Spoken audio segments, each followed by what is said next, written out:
My parents always had a favorite child, and spoiler alert, it wasn't me.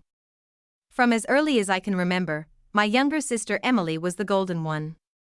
She married young, had 4 kids by the time I was 29, and somehow became the family's pride and joy. Meanwhile, I was grinding away in my career, chasing a dream they never seemed to understand or care about. At every family event, their eyes and praise landed on Emily's latest pregnancy announcement or her perfectly coordinated parties. And me? I was the career-obsessed, selfish one who was too busy to settle down and wasting time. Their words stung, but I brushed it off. I believed in my vision. I told myself their opinions didn't matter. But the truth is, it hurt. It was lonely. The worst moment came at Emily's 4th baby shower. I thought, maybe this time, I'd get some acknowledgement. Maybe they'd see me as more than just the useless daughter. Instead, it was a disaster. My mother snapped, "Victoria, when will you stop focusing on that job and give us grandchildren?" My father chimed in, "Your sister's kids are the only ones carrying this family forward. You're just wasting your time." Even Emily whispered, "You're so lucky to be able to work so much, I guess, since you don't have kids to care for." The room's smiles were fake, the air thick with judgment. That was it for me. I left that house that day, my heart broken but my resolve burning. I walked away from the family that didn't believe in me. Leaving my parents wasn't easy, but it was necessary. I moved to a new city, where no one knew my name or my family's judgments. I threw myself into my work, taking every opportunity to grow, learn, and push forward. My boyfriend, James, was my anchor. He believed in me fiercely. Together, we built a life on mutual respect and ambition. While my family was busy judging my choices, I was busy making moves. I climbed the corporate ladder, took risks, and launched my own consulting firm. Slowly but surely, my efforts began to pay off. The scars from my family's rejection never fully healed, but I was becoming stronger. I didn't need their approval anymore. The years after I left home were some of the toughest and most rewarding of my life. James and I worked late nights, sacrificed vacations, and poured every ounce of energy into building my consulting firm. From a small startup, we grew into a company known for turning struggling businesses into thriving enterprises. Meanwhile, my family's calls became fewer and more distant. I heard through the grapevine that Emily's husband, Michael, was still struggling with his job, barely keeping afloat.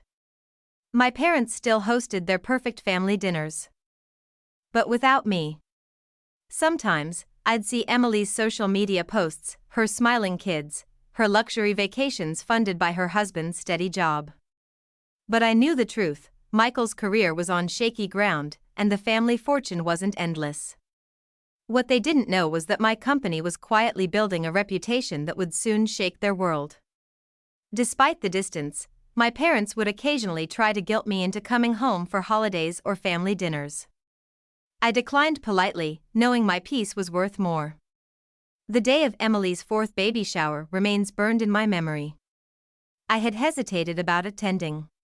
Part of me hoped that time and distance had softened their harshness.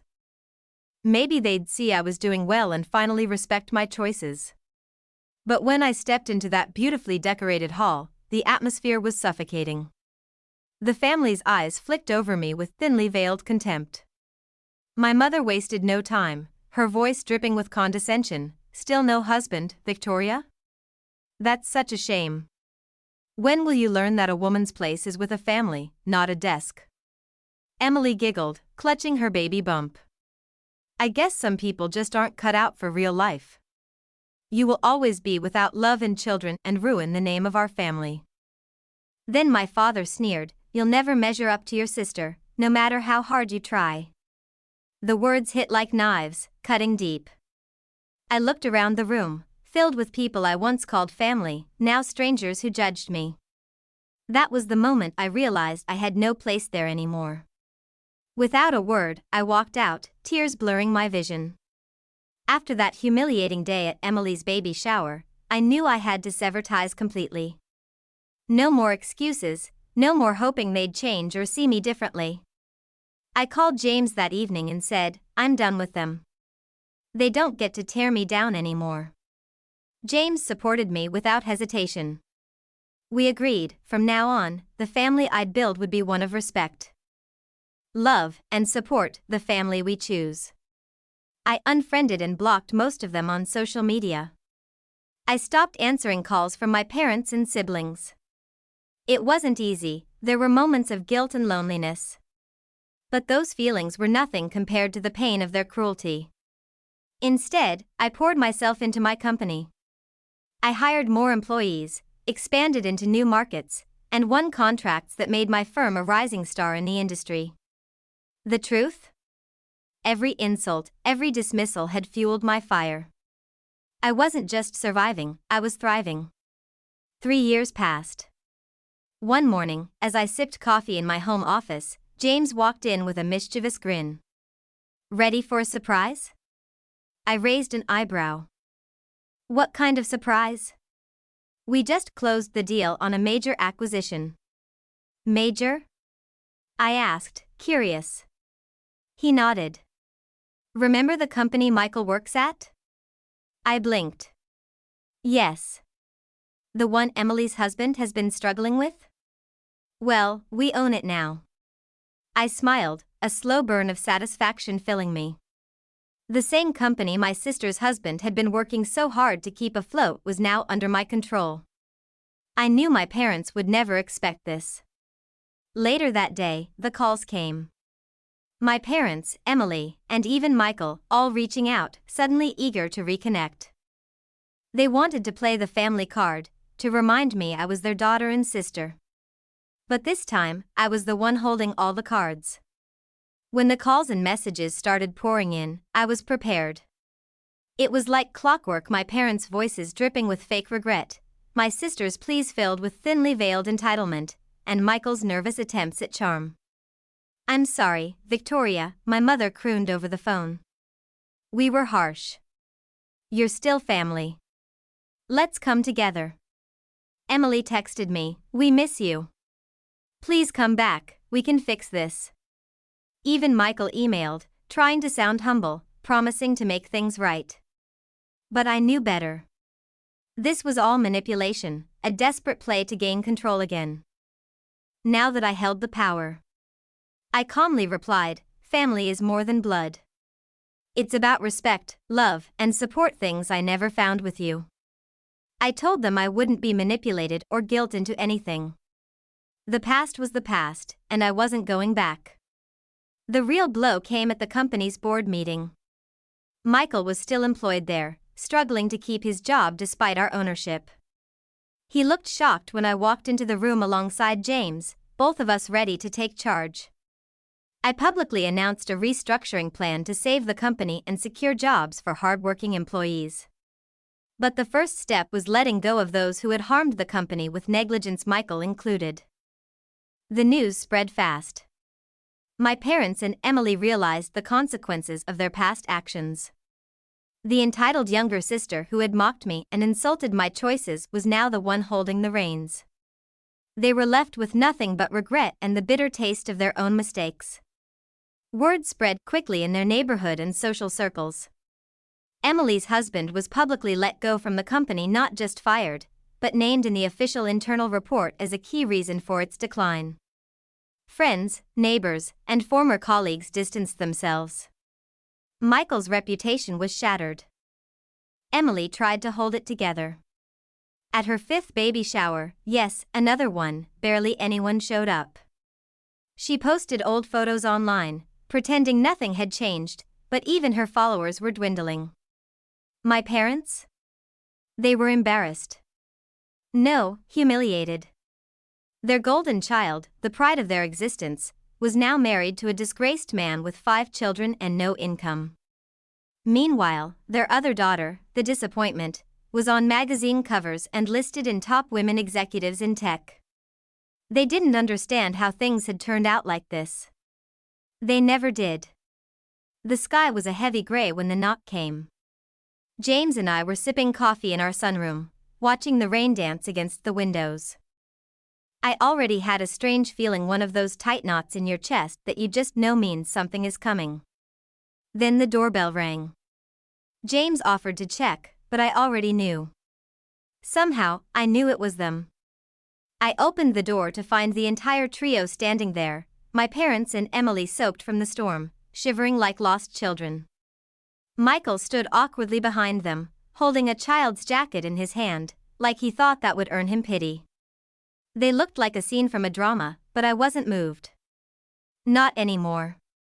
Victoria, my mother said, her voice raw, her mascara trailing down her face like cracked paint. Please. We didn't know who you were. We didn't realize how much you were doing. We were wrong. My father stepped forward, straightening his spine in a half-hearted attempt at authority. You made your point, Victoria. You've proven yourself. Now it's time to come back to your family. Come back? I nearly laughed. Emily didn't speak at first. She just stared at the ground. Then, suddenly, as if a switch flipped, she hissed, "You're really going to let your nieces and nephews suffer because of something petty like a baby shower?" My jaw clenched. James moved behind me, placing a steady hand on my back. Petty? I echoed, voice calm but sharp. You humiliated me at your baby shower in front of the entire extended family. You and Mom laughed at how I was childless and career-obsessed. You said I was going to die alone because no man wants a woman who works too hard. And you proved us wrong, my father cut in, trying to steer the conversation. You've done well. But this is a time for unity. Your sister's family is struggling. Michael. He made mistakes. Michael finally raised his voice. I lost everything, Victoria.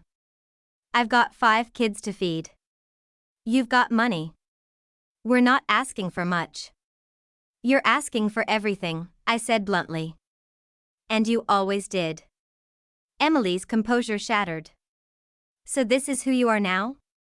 Some rich snob with a big house and a fancy husband. Looking down on your family? I'm someone who finally learned to stop being used, I snapped. You all used me. All those years of support, love, care, I got nothing back. Just mockery, neglect, and shame. Families fight. My mother yelled.